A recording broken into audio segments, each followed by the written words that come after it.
En plateau avec Stéphane Lamar. Bonsoir monsieur. Vous êtes président de l'association pour la défense des droits des animaux. Vous avez déposé plainte aussi contre la SNCF. Expliquez-nous pourquoi.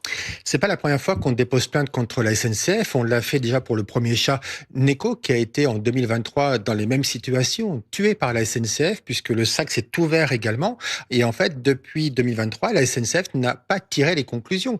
Il faut pas oublier que le chat avait quand même son titre de transport. Ce n'est pas un clandestin qui rentre dans le train. C'est un chat. Il a son billet acheté par son propriétaire. Donc la SNCF doit impérativement prendre toutes les mesures nécessaires. C'est-à-dire, pardon, je reviens sur cette expression. Vous dites la SNCF a tué ce chat, que vous considérez comme une entité quasi humaine, en tout cas une vie. Mais c'est un animal, c'est un être vivant, sensible. Bien sûr que c'est un animal. Il est né sous une autre forme que nous. Mais il a autant de droits que nous. Il a le droit de vivre, il a le droit de ne pas souffrir, de ne pas être torturé. Ce chat a été écrasé, coupé en deux sur les rails. Ce n'est pas possible, c'est intolérable. Il faut que la SNCF réagisse. Il y a des solutions. On peut faire venir un vétérinaire pour tranquilliser l'animal sous les rails, le récupérer. C'est possible.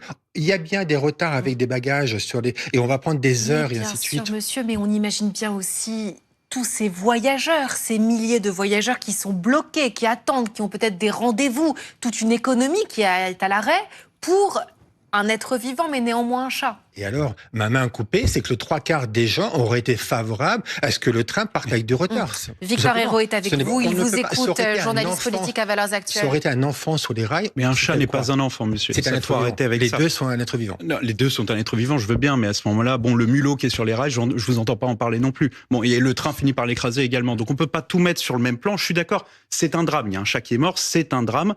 Il y a des accidents, ça existe. Et là, on n'a pas pu empêcher cet accident-là.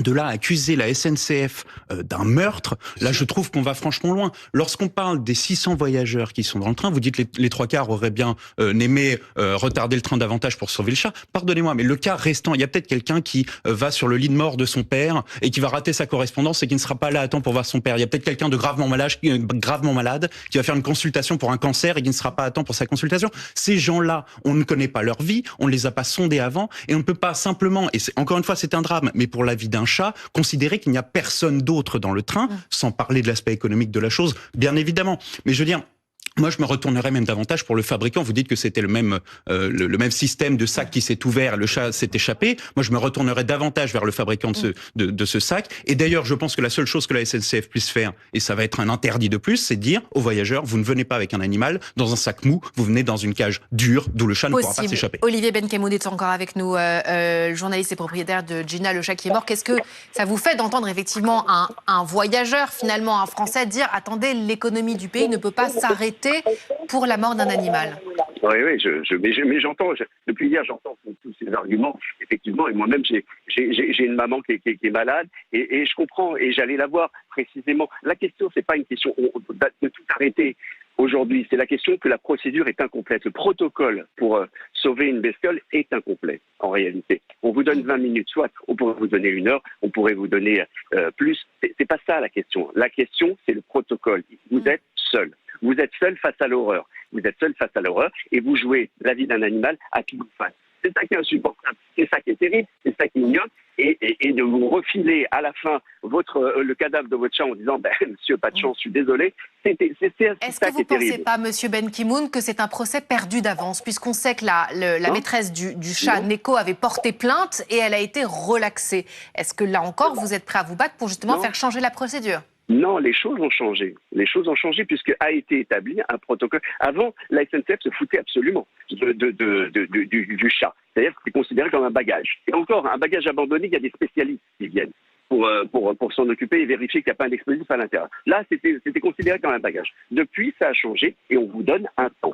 Il y a un temps qui est de 20 minutes. C'est ça qui a changé. Mais en réalité, autour de ces 20 minutes, il n'y a pas d'accompagnement. Allez à Roissy, allez à Orly, il y a un service vétérinaire, il y a des millions de bestioles, de chiens, de chats qui passent par les gares. C'est pas complètement débile de penser qu'il pourrait y avoir un service vétérinaire. On entend. Hein, voilà. Moi, ce que je dis, c'est qu'aujourd'hui, le protocole est incomplet et que ce qui pourrait bouger, en tout cas, c'est pas un procès perdu d'avance, ce qui pourrait bouger, c'est un protocole amélioré. C'est-à-dire qu'il y ait Merci. un protocole Merci d'urgence. pour Voilà. votre témoignage. Bon courage et bon courage aussi à votre Merci. fils et à votre femme qui ont dû avoir une expérience bien traumatisante. Monsieur Stéphane Lamar, est-ce que vous pensez que ça va faire bouger les choses? Est-ce que vous pensez que la société a suffisamment évolué pour prendre conscience que la vie d'un chat, vous dites, vaut autant que celle d'un humain? Ah, complètement. Ce sont Vous dites deux complètement. êtres vivants. Ils ont la malchance de naître sous une autre forme que nous.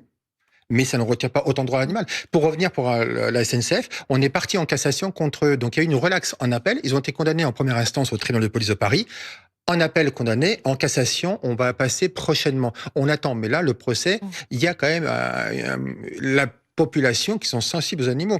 Et la bien sûr, SNCF aussi est sensible. Regardez, elle écrit « Bonsoir Monsieur Ben Ki-moon, nous partageons votre peine. Nous sommes sincèrement navrés que tous les moyens et l'énergie déployés par nos équipes pour retrouver avec vous votre chat soient restés vains. Nous sommes de tout cœur avec nous. » C'est un message d'empathie. Bien sûr, je peux écrire ce message également d'empathie pour une personne X et Y. En fait, il y a des solutions. Les solutions, c'est comme dans les aéroports. On peut avoir des vétérinaires. En place un protocole d'urgence. Victor Hérault, qu'est-ce que ça vous fait d'entendre Monsieur Lamar dire effectivement la vie d'un humain, la vie d'un chat? C'est la même chose. C'est un débat qui est très intéressant. Moi, je ne suis pas du tout d'accord avec ça. Et pour apporter un peu de nuance, je pense qu'on peut dire que le chat, comme tout animal, a droit au respect et a le droit à ne pas subir de souffrance, sans dire que c'est la même chose qu'une vie humaine. On n'envoie pas un bébé se faire stériliser. On n'envoie pas un bébé se faire piquer lorsqu'il est gravement malade. C'est ce qu'on fait pour un chat comme pour tout autre animal domestique. Il y a des à ce moment-là, on dit aussi. si c'est l'équivalent. Et puis, je pense même, et c'est un débat philosophique intéressant de savoir si l'un vaut l'autre. Je pense même, moi j'ai une réponse à cette question.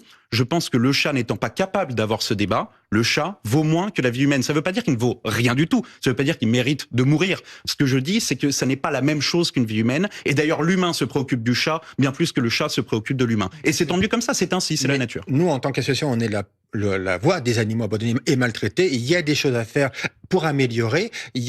Aujourd'hui, on est passé de 10 minutes à 20 minutes. Je pense que la SNCF peut appeler les sapeurs-pompiers, parce que les sapeurs-pompiers, ils ont une cellule animalière qui viennent intervenir pour des chats dans des arbres et autres. Mais vous n'avez pas l'impression que les sapeurs-pompiers, ils sont majoritairement là sur des incendies, sur des feux de forêt, en allant voir justement des personnes âgées abandonnées seules chez elles? Est-ce que vous n'avez pas l'impression que les sapeurs-pompiers, ils ont beaucoup de choses à faire déjà, monsieur? Non, ils sont aussi engagés. Ils ont un service animalier dédié pour justement des sapeurs-pompiers dédiés à la protection des animaux. C'est marqué dans le code des collectivités.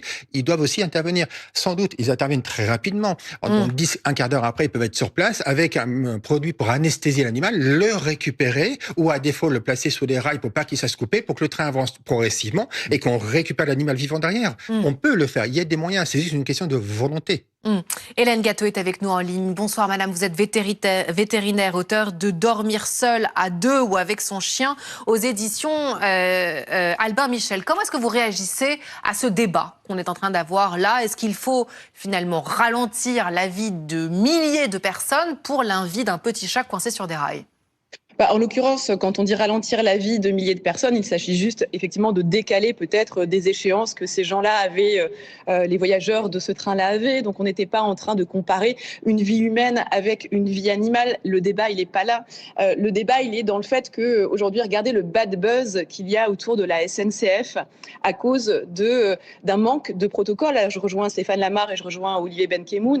Il manque un protocole beaucoup plus abouti pour prendre en charge les animaux dans ce type de situation-là, peut-être un personnel formé, des équipements qui soient présents dans les grandes gares de France pour pouvoir intervenir rapidement dans ce genre de circonstances-là. Donc voilà, pour moi le débat il est là, il est aussi sur le fait que là j'entends qu'on compare la vie d'un chien, la vie d'un humain, mais encore une fois on n'est pas en train de dire ça. En revanche, on peut comprendre, et c'est un fait sociologique aujourd'hui, le lien d'attachement que les familles, les humains ont avec un animal, et voir son animal condamné sous un train sur des rails, je trouve ça inadmissible, et des millions de Français sont évidemment choqués par cette décision-là. On parle de 20 minutes au cours desquelles Mais qui peuvent changer des vies. Qui peuvent changer des vies, Madame Gâteau. Effectivement, ces 20 minutes, Victor le rappelait, qui empêchent d'aller à un enterrement, qui empêchent d'aller à un mariage, qui empêchent un rendez-vous médical. Néanmoins, la question que je voulais vous poser, pour tous ceux qui voyagent avec des animaux, puisque vous êtes vétérinaire,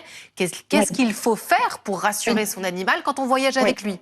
Alors ça, effectivement, c'est important pour tous les voyageurs avec ces grands départs en vacances d'avoir ces notions-là en tête. Une gare pour un animal, c'est un environnement qui est extrêmement stressant. La foule, le bruit, les sifflements, les annonces, les vibrations, c'est une panique potentielle pour les animaux. Plus le stress du trajet pour partir de la maison, pour avoir mis le chat dans sa caisse de transport et pour ensuite l'amener jusqu'à la gare. Donc c'est un événement qui est très, très, très stressant pour les animaux. En une fraction de seconde, un animal peut paniquer et chercher par tous les moyens à s'enfuir.